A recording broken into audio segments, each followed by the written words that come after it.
விடுதலை ஆன்மாவில் வேரூன்றி நின்ற தேனிசை ஓய்ந்து மௌனமானது. உலக தமிழர்களின் அதி உன்னத விடுதலை வீச்சினை தாங்கிய உணர்ச்சி குரல் நின்று போனது. ஈழத் தமிழர்களின் போராட்ட ஓர்மத்தை தனது பாடல்களின் மூலம் ஊடுகிடத்திய ஒரு உன்னதமான மாமனிதர் தேனிசை செல்லப்பா தனது தேகத்துக்கு விடை கொடுத்தார். தேசிய தலைவருக்கு மிகவும் பிடித்தமான ஈழத் தமிழர்களின் போராட்ட வரலாறு நெடுகிலும் உணர்ச்சி பாடல்கள் மூலம் பின்னி பிணைந்த ஒரு சகாப்தம் இன்று முடிவுக்கு வந்துள்ளது. தமிழ்நாட்டின் திருநெல்வேலி மண்ணில் பிறந்து தன் உணர்ச்சி ததும்பும் குரலால் ஈழத்து மக்களின் இதயங்களில் குடிபுகுந்த மகா கலைஞர் தேனிசை செல்லப்பா 85வது வயதில் காலமானார். தமிழகத்தின் சிங்கிலிப்பட்டி கிராமத்தில் 1941 பிறந்த இவர் தனது வாழ்நாள் முழுவதும் அடக்கப்பட்ட மக்களின் விடுதலைக்காக தனது குரல் மூலம் பாடல்களை ஆயுதமாக ஏந்தியவர். தேனிசை செல்லப்பா அவர்களின் கலை பயணம் தமிழகத்தின் திராவிட இயக்க மேடைகளில் இருந்தே தொடங்கியது. யாரும் துணியாத ஒரு காலத்தில் போராட்ட மேடைகளில் பாடுவதற்கு முன்வந்த இவரை அடையாளம் கண்டவர் சீபா ஆதித்தனார் அவர்கள். செல்லப்பாவின் குரலில் இருந்த கம்பீரமும் சொல்லில் இருந்த நேர்மையும் அவரை கட்சி பிரசாரங்களில் தவிர்க்க முடியாத ஒரு குரலாக மாற்றியது.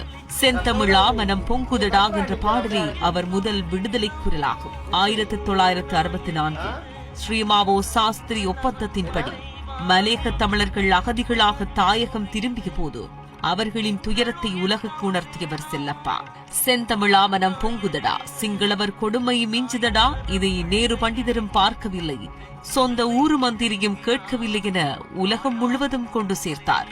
இந்த வரிகள் மேடை தோறும் முழங்கிய போது அது வெறும் பாடலாக மட்டும் ஒலிக்கவில்லை, ஒட்டுமொத்த தமிழினத்தின் ஆவேச குரலாக மாறியது.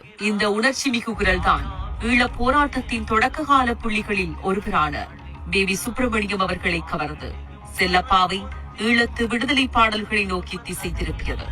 அது 1990ஆம் ஆண்டு தேனிசை செல்லப்பா ஈழ மண்ணுக்கு பயணம் செய்த அந்த வரலாற்று தருணம் ஈழத்தமிழர்களால் எப்போதும் நினைவு கூறப்படும் நாட்களவை. யாழ்ப்பாண கோட்டை மைதானத்தில் 5 லட்சம் மக்கள் முன்னிலையில் அவர் பாடிய போது அது ஒரு இசை கச்சேரியாக தெரியவில்லை, அது ஒரு பெரும் விடுதலை முழக்கமாகவே பார்க்கப்பட்டது. யாழ்ப்பாணம் தொடங்கி மட்டக்களப்பு வரை ஈழத்தின் 8 மாவட்டங்களிலும் அவரது பாடல்கள் ஒலிக்காத வீதிகளே இல்லை. தமிழீழ விடுதலையின் பொருட்டு காசி ஆனந்தன், கவிஞர் புதுவை ரத்னதுரை போன்றோரின் புரட்சிகரமான வரிகளுக்கு தனது குரலால் உயிர் கொடுத்தவர் அவர். இளைஞர்களை விடுதலை போருக்கான பசிகொள்ள செய்தது செல்லப்பாவின் குரல். தமிழக மண்ணில் பிறந்து உலகம் பறந்து வாழும் ஈழத்தமிழர்களின் இதயங்களில் தேச விடுதலை பாடல்களாக வாழ்ந்து கொண்டிருக்கும் செல்லப்பா நமது விடுதலைக்காக தன் வாழ்வை அர்ப்பணித்த ஒரு மாமனிதர். ஈழவர்களின் உயிர் கொண்டலையும் கனவுகளையும் தேசத்தின் மீதான ஏக்கங்களையும் ஒரு கருவியாக இருந்து தனது பாடல்கள் மூலம் ஊடுகிடத்திய செல்லப்பா அவர்களின் மறைவு உலக தமிழினத்துக்கு ஈடு செய்ய முடியாத பேரிழப்பாகும்.